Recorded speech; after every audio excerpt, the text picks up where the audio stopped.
hablábamos del panorama internacional y de cómo el cambio de liderazgo en los Estados Unidos pues plantea obviamente una situación muy distinta en temas internacionales para los opositores venezolanos que habían encontrado precisamente en esa comunidad internacional un apoyo para presionar al régimen de Nicolás Maduro. El gobierno de los Estados Unidos ayer había anunciado que una de las universidades o la universidad más prestigiosa del mundo, que es la Universidad de Harvard, tenía prohibido recibir alumnos internacionales y asimismo quienes estaban estudiando en la Universidad de Harvard que no fueran norteamericanos tenían que ser trasladados a otras universidades o si no iban a perder el estatus migratorio como estudiantes legales en ese país. ¿Qué pasó con esa medida, Gonzalo? Porque entiendo que la acaba de detener la Corte.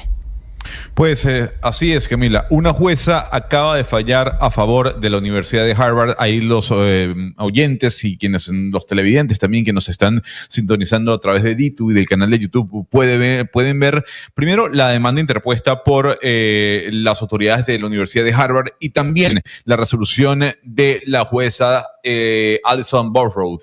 Hay que decir que esta jueza es una jueza federal de Boston que recibió el día de hoy, en horas de la mañana, esta demanda presentada en contra del gobierno de los Estados Unidos. A ver, lo que ha decidido la jueza, lo que ha impedido es que la administración de Trump le corte la matrícula a los estudiantes extranjeros. O sea, le da la posibilidad a Harvard de que siga trabajando con estudiantes extranjeros, de que no haya ese cierre o ese bloqueo para que se puedan matricular no solo en este momento, sino también más adelante. Seguramente habrá una apelación por parte del gobierno de los Estados Unidos, pero es el primer revés que recibe el gobierno de Trump frente a esta pelea que lleva casada con Harvard. Hay que recordar, Camila, que cerca del 27% de los estudiantes de esa universidad son estudiantes internacionales.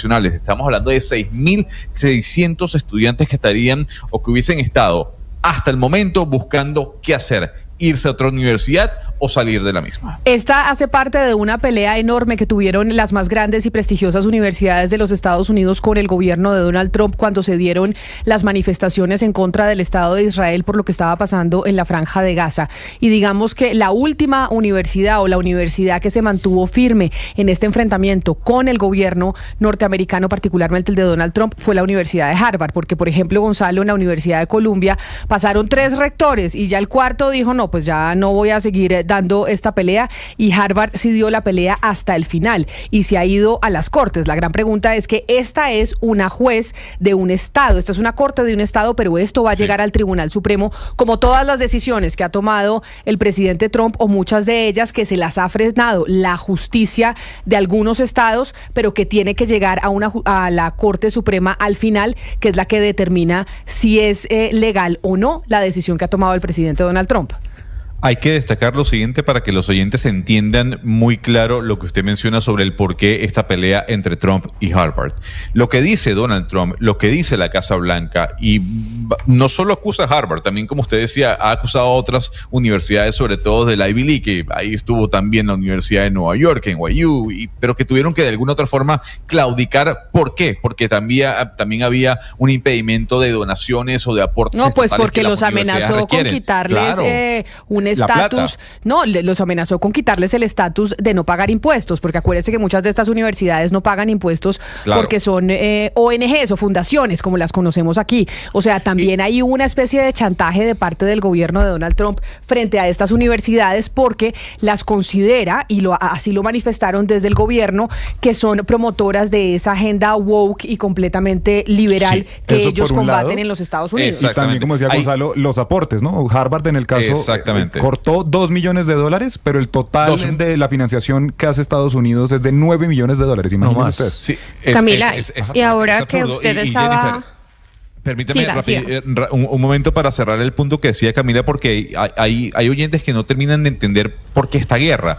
Y es un tema, al final, ideológico, que parte de alguna u otra manera del conflicto que estamos viviendo en Gaza. El señor Donald Trump está diciendo que las universidades le han permitido a activistas pro-Palestina, digamos, actuar en contra de estudiantes israelíes, y que además han ido discriminando los puntos de vista conservadores, sobre todo, como bien decía Camila, en los temas woke o los temas que defiende el movimiento progresista.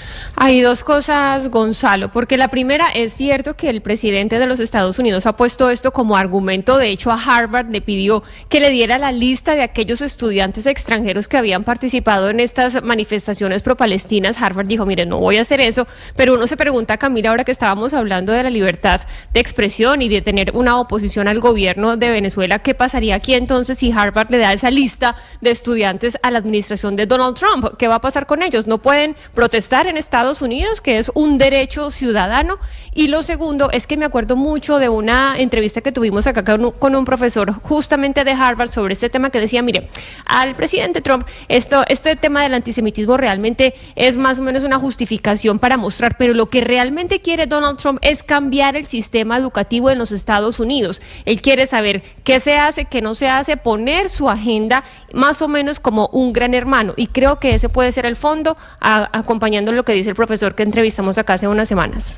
Pues decisión que se conoce de último minuto sobre la suspensión de la decisión que había tomado el gobierno norteamericano, el gobierno del presidente Donald Trump, de no permitirle a la Universidad de Harvard que ingresaran más estudiantes internacionales, y que aquellos que ya estaban estudiando en esa universidad del exterior tenían que ser trasladados a otros centros educativos.